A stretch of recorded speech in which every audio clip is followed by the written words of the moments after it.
আমি তো সায়েন্সের স্টুডেন্ট, তো আমার খুব ইচ্ছে ছিল যে আমি যদি অভিনেতা না হতে পারতাম তাহলে ডাক্তার হতাম। এবার আমি তোকে হজম করে ফেলবো। Please don't.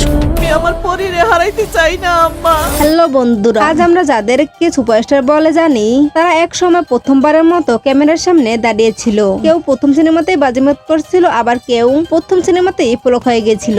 আর তারা এখন সুপারস্টার। লাখো ভক্তদের হৃদয়ে রাজত্ব করছিলেন এই নায়করা। কিন্তু জানেন কি, এই তারকাদের শুরুটা ছিল একদমই সাধারণ। কেউ প্রথম সিনেমাতে বাজিমাত করছিলেন, আবার কেউ শুরুতেই মুখ থুবড়ে পড়েছিল। আর আজকে আপনাদেরকে জানাবো বাংলাদেশের শীর্ষে 10 নায়কের প্রথম সিনেমার অজানা গল্প। কে কেমন শুরু করছিলেন, আর কার প্রথম সিনেমা ছিল হিট, আর কারটা হয়েছিল ফ্লপ। আর এইসব জানা যাবে আজকের এই ভিডিওতে। তাই ভিডিওটি থেকে একটু চোখ সরাবেন না, কারণ আজকের ভিডিওটা হতে চলছে খুবই দুর্দান্ত। বন্ধুরা, আর দেরি না করে মূল ভিডিও শুরু করি। আর ভিডিওটা শুরু করার আগে তোমাদেরকে ছোট্ট একটি অনুরোধ, তুমি যদি আমার চ্যানেল নতুন দর্শক হয়ে থাকো তাহলে ভিডিওতে লাইক দিয়ে চ্যানেলটি সাবস্ক্রাইব করে পুরো ভিডিওটি দেখতে থাকো। 1 নম্বর রয়েছে মেগাস্টার শাকিব খান। আর তার প্রথম সিনেমা ছিল অনন্ত ভালোবাসা, যেটি তিনি 1999 সালে করেছিলেন। তখন তার বয়স ছিল 19 বছর। আর এই ছবিটির অভিনয় ছিল খুবই সাধারণ, কিন্তু ধীরে ধীরে তিনি হয়ে উঠেছেন একাই ছবির কিং। আর আজ শাকিব খান মানে সুপারহিট। 2 নম্বর রয়েছেন অনন্ত জলিল। তার প্রথম সিনেমা হলো খোঁজ দ্য সার্চ, যেটি তিনি 2010 সালে করেছিলেন। আর তিনি নিজেই সেই সিনেমাটির প্রযোজক, পরিচালক এবং নায়ক ছিলেন। আর ডায়লগ ও অ্যাকশনের জন্য তিনি সমালোচিত হয়েও এক নতুন যুগে জন্ম দিয়েছিলেন। 3 নম্বর রয়েছেন আরিফিন শুভ। তার প্রথম সিনেমা হলো চাইনা টাউন, যেটি তিনি 2012 সালে করেছিলেন। আর সাপোর্টিং রোলে শুরু হলেও তারকাটাও অজ্ঞাতনামা তাকে নায়ক হিসেবে জনপ্রিয় করে তোলে। 4 নম্বর রয়েছেন সিয়াম আহমেদ। তার প্রথম সিনেমা হলো পোড়ামন 2। এই পোড়ামন 2 সিনেমাটি তিনি করেছিলেন 2018 সালে। আর তিনি প্রথম সিনেমাতে ব্লকবাস্টার হিট করেছিলেন। আর সিয়াম ও পূজার জুটি দর্শকদের মন জয় করে নেয়। 5 নম্বর রয়েছেন নীরব। তার প্রথম সিনেমা হলো হাতছানি। আর এই সিনেমাটি তিনি 2007 সালে করেছিলেন।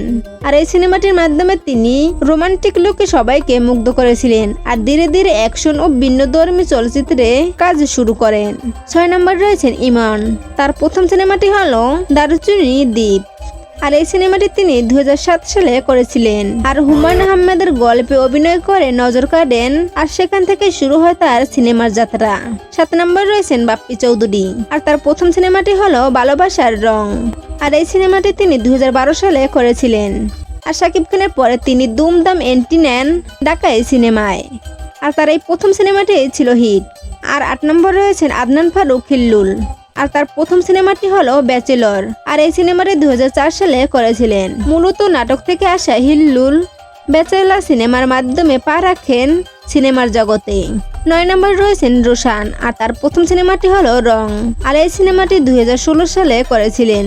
আর অপু বিশ্বাসের বিপরীতে অভিনয় করে তিনি আলোচনায় আসেন। আর তিনি মডেলিং থেকে সিনেমায় প্রবেশ করেন।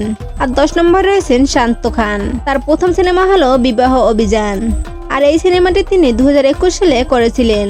আর নতুন প্রজন্মের মুখ হলেও শান্তর স্টাইলিশ লুক ও চিত্রনায়ক অনন্ত জলিলের মতো উচ্চ বিলাস তাকে আলাদা করে তুলছে। সব নায়কের একটা শুরু ছিল। কেউ ধীরে ধীরে উঠে এসেছেন, আবার কেউ প্রথম সিনেমাতে বাজিমাত করছিলেন।